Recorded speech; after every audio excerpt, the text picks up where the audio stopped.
Hello everyone. आज हम biological science का मैक्रो लेसन प्लान डिस्कस करेंगे। टॉपिक हमने लिया है फोटोसिंथेसिस।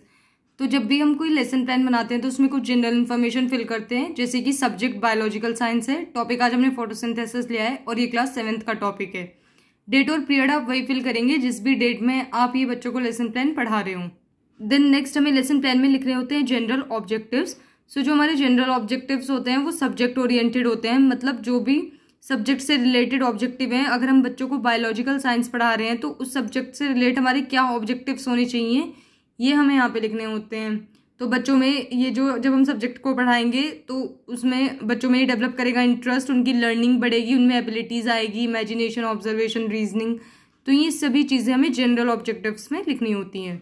देन हमें लिखने होते हैं स्पेसिफिक ऑब्जेक्टिव्स। तो स्पेसिफिक होते हैं हमारे टॉपिक ओरिएंटेड यानी टॉपिक रिलेटेड ऑब्जेक्टिव। तो अगर हम बच्चों को टॉपिक यानी कि फोटोसिंथेसिस पढ़ा रहे हैं तो उसे पढ़ाते हुए हमारे क्या ऑब्जेक्टिव्स होने चाहिए। तो बच्चों को फोटोसिंथेसिस अच्छे से डिफाइन करना आ जाएगा, वो उसकी प्रोसेस को समझेंगे, उसकी रिएक्शन के बारे में जानेंगे। तो ये सभी चीज़ें हमारी आ जाएंगी स्पेसिफिक ऑब्जेक्टिव्स में। देन आता है हमारा मटीरियल एड। तो ये प्यूपल टीचर के लिए होता है, जैसे कि chalk, duster, chart, roller board etcetera. तो इन सब की हेल्प से प्यूपल टीचर बच्चों को लेसन प्लान पढ़ाते हैं। देन आती है previous knowledge. So students have previous knowledge about the parts of plant. अब देखिए, हम बच्चों को टॉपिक फोटोसिंथेसिस पढ़ाने जा रहे हैं तो हम ये मान के चलते हैं कि उनकी प्रीवियस नॉलेज में, मतलब उन्हें पहले से पार्ट्स ऑफ प्लांट्स के बारे में तो पता ही होगा, तो हम ये लिख देंगे प्रीवियस नॉलेज में। फिर आते हैं इंट्रोडक्टरी क्वेश्चन। तो इंट्रोडक्टरी क्वेश्चन हमें पूछने बहुत ज़्यादा ज़रूरी होते हैं, क्योंकि जो इनका मेन एम होता है वो होता है बच्चों में इंटरेस्ट डेवलप करना। तो जो इनकी संख्या होती है, मतलब ये हमें 4 से 5 क्वेश्चन पूछने होते हैं, बहुत ज़्यादा नहीं पूछने, बस 4 से 5, जिससे बच्चों का इंटरेस्ट डेवलप हो। अब अगर हम बच्चों को डायरेक्ट जाके फोटोसिंथेसिस क्लास में पढ़ाने लगे तो उनका इतना इंटरेस्ट डेवलप नहीं होगा, ना उन्हें शायद इतनी अच्छी से समझ में आए, वो कनेक्ट ना कर पाए चीज़ों को। लेकिन अगर हम उनसे कुछ पहले क्वेश्चन पूछें उनकी लाइफ से रिलेटेड और फिर धीरे धीरे कनेक्ट करते हुए हम उन्हें उनके टॉपिक तक ले आएँ, तो उनमें इंटरेस्ट आएगा कि ये कुछ आज हम नया पढ़ रहे हैं। और जब वो अपनी लाइफ से रिलेटेड कुछ ऐसे क्वेश्चन के आंसर देंगे तो उनका इंटरेस्ट भी बढ़ता है। तो इसलिए हम ये क्वेश्चन पूछते हैं और इन्हें पूछने का एक जिगजैग पैटर्न फॉलो होता है। जैसे कि जो क्वेश्चन फर्स्ट है, जो उसका आंसर आएगा उससे रिलेट करके ही हमें नेक्स्ट क्वेश्चन पूछना है। मतलब हमें रैंडम कुछ भी नहीं पूछना है कि कुछ भी कहीं से पूछ लिया, जो भी आंसर आते जाएंगे उनसे ही नेक्स्ट हमें क्वेश्चन रिलेट करके बनाना है। तो इसमें 2 कॉलम बनेंगे। सबसे पहले प्यूपल टीचर एक्टिविटी का, जिसमें प्यूपल टीचर क्वेश्चन पूछेंगे, और दूसरा है स्टूडेंट्स एक्टिविटी का, जिनमें बच्चे आंसर देंगे। So question first is what is required to our body to do work. तो बच्चे आराम से बना देंगे, energy is required. Then second is what do we eat to get energy। तो बच्चे बता देंगे आराम से, we eat food to get energy। Then next है name some food items that we eat। तो जो भी डेली में बच्चे खाते हैं वो बता देंगे, वेजिटेबल हैं, pulses, राइसेस etcetera. Then fourth is vegetable, flowers, leaves are part of what। तो ये सब किसके पार्ट होते हैं? ये होते हैं प्लांट्स के पार्ट। आप इसमें देखेंगे कि जो भी आंसर मिले हैं हमने उससे रिलेट करके ही नेक्स्ट बनाया। जैसे लास्ट में वेजिटेबल्स यूज हुआ है तो हमने नेक्स्ट क्वेश्चन में वेजिटेबल यूज किया है। Then parts of plant use हुआ है तो यहाँ पे प्लांट्स आया है, तो हम फिर नेक्स्ट क्वेश्चन पूछेंगे what is the process of making food in plants. तो ये आ जाएगा हमारा प्रोबेबल आंसर। मतलब जब भी प्रोबेबल आंसर आ जाए इसका मतलब बच्चों को वो अच्छे से नहीं पता है। अब हमने पूछा है what is the process of making food in plants. तो क्या प्रोसेस होता है जिससे जो प्लांट्स है वो अपना फूड बनाते हैं, तो वो प्रोसेस शायद उन्हें अच्छे से पता ना हो या फिर वो एक्सप्लेन ना कर पाए, तो हम लिख देंगे यहाँ पे प्रोबेबल आंसर, प्रॉब्लमेटिक आंसर। तो जब भी हमारा ऐसे लास्ट क्वेश्चन आ जाए जिसमें प्रोबेबल आंसर आ जाए तो फिर हम स्टेटमेंट ऑफ द एम बोल देंगे, students today we will study about photosynthesis in detail. फिर हमें कुछ टीचिंग पॉइंट सिलेक्ट करने होते हैं, मतलब जो भी हमें पढ़ाना होता है तो उन्हें हम टीचिंग पॉइंट बोलते हैं। जैसे हमने फर्स्ट लिया है फोटोसिंथेसिस, तो पहले हम इसके बारे में एक्सप्लेन करेंगे। तो उसके बाद कुछ कॉलम्स बनेंगे। तो फिर आएगा कॉलम हमारा एक्सपेक्टेड बिहेवियर ऑब्जेक्टिव का, जिसमें हम बताएंगे students will be able to acquire knowledge about photosynthesis. Then next column आएगा हमारा टीचिंग लर्निंग एक्सपीरियंसेस का, जिसमें सबसे पहले हम लिखेंगे प्यूपल टीचर एक्टिविटी, जिसमें वो डेवलपिंग क्वेश्चन पूछेंगे, और दूसरा आएगा स्टूडेंट्स एक्टिविटी, जिनमें बच्चे आंसर करेंगे, तो जो वो हम यहाँ पे लिखेंगे। देन टीचिंग मैथड, टेक्निक या टीचिंग लर्निंग एड, तो जो भी टीचर ने यूज़ किया है पढ़ाते वक्त मैथड या फिर कोई लर्निंग एड, तो वो हम सब यहाँ पे लिखेंगे। और सबसे लास्ट में बनेगा हमारा इवैल्यूएशन क्वेश्चन का कॉलम। तो फिर प्यूपल टीचर एक्टिविटी में सबसे पहले है डेवलपिंग क्वेश्चन। तो डेवलपिंग क्वेश्चन डेवलपिंग स्टेज पे पूछे जाते हैं लेसन प्लान के, और ये बिल्कुल टॉपिक स्टार्ट होने से पहले पूछे जाते हैं और टॉपिक को रिलेट करके ही पूछे जाते हैं, मतलब टॉपिक को कनेक्ट ही करना होता है बिल्कुल इनसे। तो ये ज़्यादा हम 2 से 3 पूछते हैं, बहुत ज़्यादा इनकी संख्या नहीं होती है। तो question first is where does the food comes from, तो बच्चे आराम से बता देंगे from plants. Then second is do you know how plants make their food, तो इसमें उन्होंने पूछा है कि क्या आपको पता है कि जो प्लांट्स है वो अपना फूड कैसे बनाते हैं। तो ये आ गया हमारा प्रोबेबल आंसर, मतलब बच्चों को नहीं पता होगा। तो फिर अब क्या है कि प्यूपल टीचर यहाँ पे एक्सप्लेन करेंगे इसको कि वो प्रोसेस क्या है। देन जो हमारा नेक्स्ट कॉलम था वो था टीचिंग मैथड या टेक्निक का। तो इसमें प्यूपल टीचर ने बच्चों से क्वेश्चन पूछे हैं, तो यहाँ पे आएगा क्वेश्चनिंग टेक्निक, और बच्चों ने आंसर किया है ना, तो हम यहाँ पे लिख देंगे जो प्यूपल टीचर ने पूछा है वो थे क्वेश्चन, तो इसलिए क्वेश्चनिंग टेक्निक। देन हमारा फिर आएगा प्यूपल टीचर स्टेटमेंट, क्योंकि हमारा प्रोबेबल आंसर आ गया था तो अब हम इसको एक्सप्लेन करेंगे फोटोसिंथेसिस के पूरे प्रोसेस को। सो photosynthesis a process by which plants make their food with the help of water and carbon dioxide in the presence of sunlight. तो इसमें ऐसे ही आपको एक टीचिंग पॉइंट में इतना लिखना है जितना आप बच्चों को एक बार की में एक्सप्लेन कर पाएँ। मतलब ऐसा नहीं है कि आप बहुत ज़्यादा लिख दें और वहाँ एक्सप्लेन ना कर पाएँ उसे अच्छे से, ऐसा नहीं होना चाहिए। तो आप जितना आपको पता होता है आप कितना एक्सप्लेन कर पाएंगे, तो आपको उतना ही यहाँ पे लिखना होता है, क्योंकि इसमें 3 टीचिंग पॉइंट होते हैं, तो ये भी फर्स्ट टीचिंग पॉइंट है। तो आप इसको यहाँ पे अच्छे से देख लेना, और जो भी आपको कुछ लगे ऐड करना है या सब्ट्रैक्ट करना है तो वो आप यहाँ से कर सकते हैं।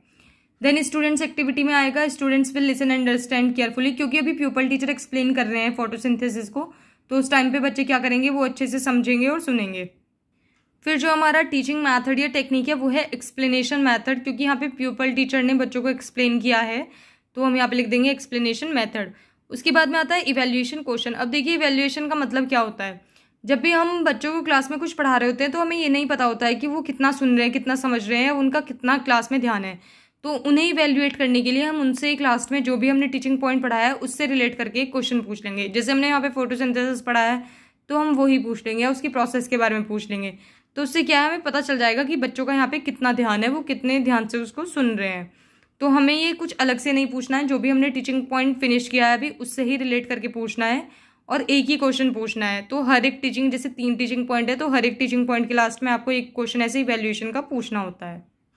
अब सेकंड है हमारा सेकंड टीचिंग पॉइंट है प्रोसेस ऑफ फोटोसिंथेसिस। तो उसमें फिर से वही सेम कॉलम जो हमारे पहले बने थे, expected behaviour, objective, then teaching learning experiences. तो उसमें सबसे पहले डेवलपिंग क्वेश्चन। तो first is what is the colour of leaf of a plant, तो प्लांट की लीफ का क्या कलर होता है, तो ग्रीन कलर सब बता देंगे। Then second is why the colour of leaf is green, तो उसका कलर ग्रीन ही क्यों होता है लीफ का। तो ये आ जाएगा हमारा प्रोबेबल आंसर में। हो सकता है बच्चे इसको आंसर कर दें या नहीं भी करें, तो फिर अब प्यूपल टीचर इसको एक्सप्लेन करेंगे।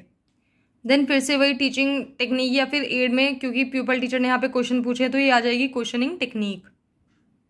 देन आता है हमारा प्यूपल टीचर स्टेटमेंट, क्योंकि हमें अब एक्सप्लेन करना है प्रोसेस क्या है, तो ये पूरा प्रोसेस यहाँ पे एक्सप्लेन किया गया है। तो आप इसको पढ़ लीजिएगा, और जितना आप एक बार की में समझा पाएँ आपको उतना लिखना है, या फिर कुछ और इन्फॉर्मेशन इंपॉर्टेंट ऐड करनी है तो आप कर सकते हैं आराम से। देन स्टूडेंट्स एक्टिविटी में क्या आएगा, क्योंकि अभी यहाँ पे एक्सप्लेनेशन चल रहा है, प्यूपल टीचर एक्सप्लेन कर रहे हैं, तो बच्चे उस टाइम पे students will listen and understand carefully, तो वो सुनेंगे और समझेंगे ध्यानपूर्वक।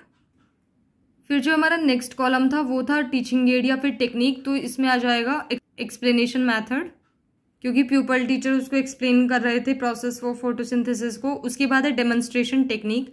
अब डेमोन्स्ट्रेशन क्या है, देखिए जब भी हम बच्चों को कुछ पढ़ाते हैं, उन्हें समझाते हैं, तो हो सकता है वो कुछ टाइम बाद उसको भूल जाएं, लेकिन अगर हम उसने किसी चार्ट पेपर की हेल्प से या फिर मॉडल की हेल्प से या कोई एक्टिविटी करके दिखाते हैं तो वो चीज़ उनके दिमाग में लास्ट तक रहती है, मतलब देर तक टिकती है।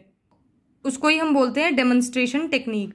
तो इसमें हमने जैसे बच्चों को चार्ट पेपर की हेल्प से पूरा हम एक डायग्राम बना के दिखा सकते हैं, उसमें क्या है प्रोसेस ऑफ फोटोसिंथेसिस में, तो उसका एक मिनिएचर हमें अपने लेसन प्लान में भी लगाना होता है। तो उससे क्या है कि बच्चे उसको देर तक याद रख पाएंगे। तो इसमें ऐसे पूरा बताया गया है कि carbon dioxide, oxygen, minerals, water, sunlight use होती है, तो ये सब यहाँ पे चीज़ें करके दिखाई गई हैं। तो उसका एक मिनिएचर हमें अपने लेसन प्लान में लगाना होता है। उसके बाद सबसे लास्ट में फिर से इवैल्यूएशन क्वेश्चन आएगा, तो व्हाट इज क्लोरोफिल। देन हमारा थर्ड टीचिंग पॉइंट है रिएक्शन ऑफ फोटोसिंथेसिस। तो इसमें रिएक्शन बताई जाएगी। उसके बाद फिर से वही सेम कॉलम जो पहले बने थे, तो इस बार डेवलपिंग क्वेश्चन में सबसे पहले है what is the main function of stomata. तो बच्चे अब आराम से बता देंगे गैसियस एक्सचेंज, क्योंकि हम ये पीछे अभी पढ़ चुके हैं सेकंड टीचिंग पॉइंट में। Then second question is how is the reaction take place of photosynthesis. तो ये आ जाएगा हमारा प्रोबेबल आंसर। बच्चे में भी इसे ना बता पाएं कि रिएक्शन कैसे होगी, तो फिर प्यूपल टीचर इसको अब एक्सप्लेन करेंगे, बताएंगे। तो उसके बाद टीचिंग मेथड में क्वेश्चनिंग टेक्निक, क्योंकि यहाँ पे क्वेश्चन पूछे गए हैं प्यूपल टीचर ने, मतलब तो फिर यहाँ पे आएगा क्वेश्चनिंग टेक्निक। सो प्यूपल टीचर स्टेटमेंट में ये पूरा रिएक्शन बताएंगे करके, वो CO2 + H2O सनलाइट की प्रेजेंस में ग्लूकोज + O2 देंगे, तो वो यहाँ पे पूरा रिएक्शन लिख के बताएंगे। उसके बाद स्टूडेंट्स एक्टिविटी में students will listen and understand carefully, और जो टीचिंग मेथड या फिर टेक्निक है तो ये एक्सप्लेनेशन मेथड है। उसके बाद सबसे लास्ट में आता है इवैल्यूएशन क्वेश्चन। तो क्वेश्चन है the process of photosynthesis occur in the presence of dash, तो ये बताना है किसकी प्रेजेंस में अगर होती है, तो ये यहाँ पे फिलअप की फॉर्म में क्वेश्चन पूछा गया है इवैल्यूएशन का। देन सबसे लास्ट में आता है हमारा रिकैप्चुलेशन। रिकैप्चुलेशन एक तरह का रिकैप होता है, रिवीजन होता है, जो भी हमने टीचिंग पॉइंट्स पढ़े हैं तो ये उनसे ही रिलेट करके हमें क्वेश्चन पूछने होते हैं। तो ये क्वेश्चन हमें छोटी फॉर्म में पूछने होते हैं, मतलब फिलअप की फॉर्म में, ट्रू फॉल्स या फिर शॉर्ट क्वेश्चंस की फॉर्म में। तो उससे क्या है, बच्चों का पूरा रिवाइज हो जाएगा। जो भी हमने अभी तीनों टीचिंग पॉइंट पढ़ाए हैं तो उनमें से ही ये क्वेश्चन पूछने हैं, अलग से नहीं बनाने हैं। तो आप देख सकते हैं, इन्हें पढ़ लीजिएगा, और इनमें आप चाहें तो और क्वेश्चन ऐड कर सकते हैं, 1 2, ये 4 से 5 ही बनाए जाते हैं वैसे तो। फिर सबसे लास्ट में आता है हमारा होमवर्क। तो होमवर्क बहुत ही इंपॉर्टेंट होता है, प्यूपल टीचर को रोज होमवर्क देना चाहिए और नेक्स्ट डे आके इसको चेक भी करना है, जिससे बच्चों में भी रेगुलरिटी बनी रहे और वो अच्छे से अपना काम भी करें। तो चेकिंग भी बहुत ज़रूरी होती है। तो होमवर्क के आप 3 से 4 क्वेश्चन लिख सकते हैं। तो मैंने यहाँ पे अभी 3 लिखे हैं, आप चाहें तो इसमें और ऐड कर सकते हैं। तो यहाँ पे हमारा लेसन प्लान होता है कंप्लीट। तो अगर आपको ये वीडियो पसंद आई हो then please like share and subscribe the channel. Thank you.